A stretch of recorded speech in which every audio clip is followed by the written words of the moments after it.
सभी का बहुत ही स्वागत करता हूँ। आज हम यहाँ पे एकत्रित हुए हैं एक केस को डिस्कस करने के लिए, जिसको हमारे doctor Apurva Pande consultant gastroenterology ने किया था।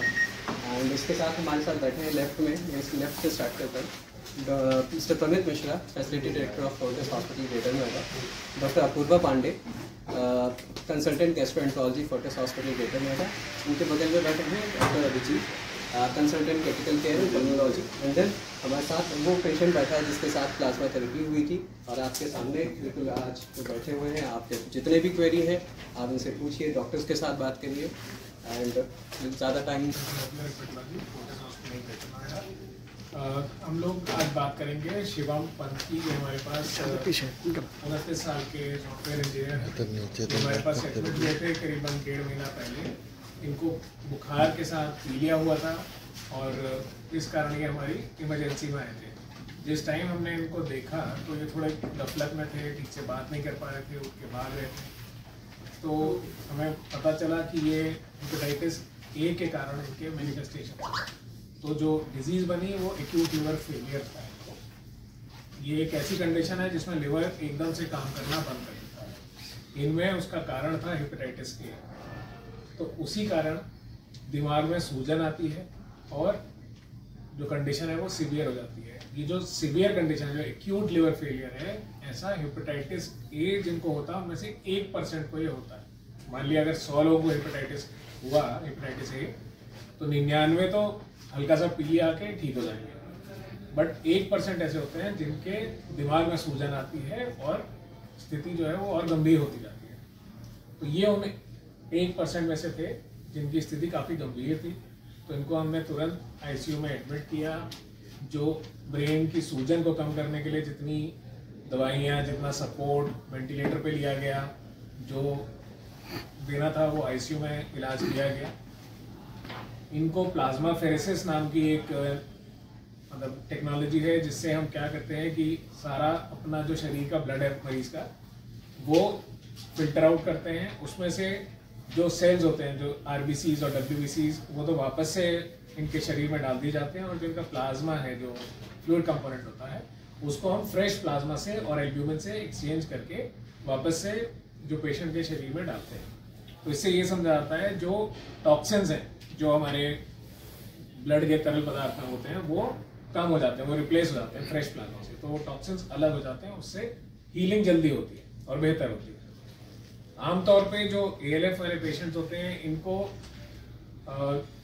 लिवर ट्रांसप्लांट की जरूरत पड़ती है, और ऐसे बहुत कम होते हैं जिनको शुरू में, जैसे हाइपर एक्यूट लिवर फेलियर कहते हैं ना, जैसी सिम्टम हुआ उससे 5 दिन के अंदर पहचान लिया गया और ट्रीट कर दिया गया। तो उनमें ट्रांसप्लांट की जरूरत काफ़ी कम हो जाती है।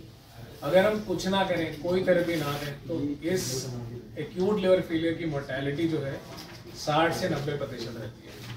तो इसमें जो हमारा सबसे बढ़िया बात ये रही कि एक तो पूरे रीजन में इतनी फैसिलिटी और इतना आईसीयू में जो मैनेजमेंट है वो इतना कहीं पे नहीं है जो हम कर पाए, और फाइनली हमने शिवम को रिकवर कर लिया, और आज वो वापस से अपने ऑफिस उसने ज्वाइन कर लिया है। काफ़ी सेहत भी इनकी ठीक ठाक हो गई। Just want to know whether hepatitis A is the only reason or fatty liver also includes or it supports liver failure. दूसरी बात सर कि हेपेटाइटिस ए के बेसिक रीजंस क्या है होने के। तीसरा सर कि जैसे आपने बताया कि ब्लड ट्रांसफ्यूजन आपने किया और उसमें से प्लाज्मा अलग वो कर दी और जितनी भी इम्प्योरिटीज वाली। देखिए, हेपेटाइटिस ए और हेपेटाइटिस ई जो है ये लिवर फेलियर करते हैं, है ना। और जैसे जब ये आए थे तो ये काफ़ी ओबीज भी थे। तो अगर किसी का फैटी लिवर है या लिवर वैसे खराब है, तो इनमें हेपेटाइटिस ए से होने वाले जो असर है वो ज़्यादा होंगे। फैटी लिवर पर से कोई दिक्कत नहीं करेगा, बट वो एक और एड ऑन नेगेटिव हो जाएगा। मान लिया कोई डायबिटिक है, कोई ड्रिंक करता है, उसका लिवर पहले से खराब है, तो उसमें जो मार पड़ेगी वो और ज़्यादा पड़ेगी। तो फैटी लिवर अगर रहा और ऊपर से ये हुआ, तो हाँ थोड़ा सा और नेगेटिव में वो जाएंगे। फिर आपने पूछा कि जो हमने प्लाज्मा फेरेसिस किया है, या पहले जो हेपेटाइटिस ए है वो कैसे होता है। हेपेटाइटिस ए और ई 2 ऐसे वायरसेस हैं जिनका इन्फेक्शन लिवर में खाने पीने से होता है, जो मतलब वाटर एंड फूड बॉर्न है बेसिकली, है ना। प्रदूषित पानी, प्रदूषित ये, इनसे होता है। और जो हमने प्लाज्माफेरेसिस किया, जिस हालत में ये थे, ये तो आईसीयू में थे, वेंटिलेटर पे थे, तो इनके सारे पैरामीटर्स जो हैं वो मॉनिटर किए जा रहे थे। तो प्लाज्माफेरेसिस में ऐसा नहीं है कि हम पूरा ब्लड वो कर देंगे या जो भी है, उसका एक कैलकुलेशन होता है, उसके हिसाब से ब्लड, जैसे डायलिसिस की मशीन होती है, जैसे डायलिसिस किया जाता है, उसी तरह से ये भी किया जाता है। तो उस दौरान हमें मॉनिटरिंग में तो रखना पड़ता है हमको, बट बॉडी अपना सर्कुलेशन मेंटेन करके रखती है। हम साथ के साथ ही प्लाज्मा रिप्लेस कर रहे हैं, हम आरबीसीज नहीं हटा रहे हैं। तो जो बेसिक ऑक्सीजन कैरिंग जो सेल्स हैं वो तो वापस जा रहे हैं बॉडी में, हम जो फ्लूइड कंपोनेंट है उसे रिप्लेस कर रहे हैं। तो ऐसा डायलिसिस यूनिट में भी किया जाता है, बट क्योंकि ये पहले से ही काफी बीमार थे और आईसीयू में थे, तो इनके साथ हमें वो आईसीयू में चीज करनी पड़ी। कॉस्ट वाइज तो ब्रेकअप आपको मैं अलग से वो करवाना पड़ेगा। कितना समय लगा था, थोड़ा सा ये बताएंगे इनको?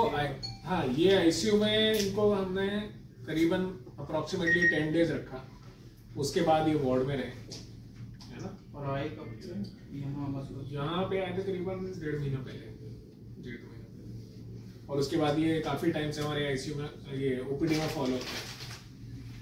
कंडीशन तो ऐसी थी, जब मैं हॉस्पिटल से पहले, जब मैं ठीक था तब भी बेटर चल रहा था, बट जब मेरी रिकवरी हुई तो हाँ, मुझे थोड़ा सा पहले ये था कि खाने पीने का थोड़ा सा कम हो रहा था, बट धीरे धीरे मैंने जब इनटेक करा सारी चीज़ें और मैं खा पी रहा हूँ और थोड़ी सी एनर्जी ज़्यादा हो गई है, अब घूम फिरता हूँ थोड़ा सा, अब हेल्दी एक ऐसा इन्वायरमेंट हो चुका है कि फैमिली का सपोर्ट भी है, फुल टाइम एक एनर्जेटिक चीज़ें चल रही हैं, और अब मैं ऑफिस भी ज्वाइन कर चुका हूँ। पहले ऐसा था कि थोड़ा आलस हो रहा था, बिल्कुल ही ऐसा लग रहा था कि कंडीशन थोड़ी, बट ठीक है, धीरे धीरे करते करते रिकवरी हुई, एंड खाने का इंटेक वो भी सबसे ज़्यादा रहा, एंड हाँ अब एनर्जेटिक तो है, मैं घूम रहा हूँ फिर रहा हूँ, सब चीज़ है, अच्छा लग रहा है, बेटर।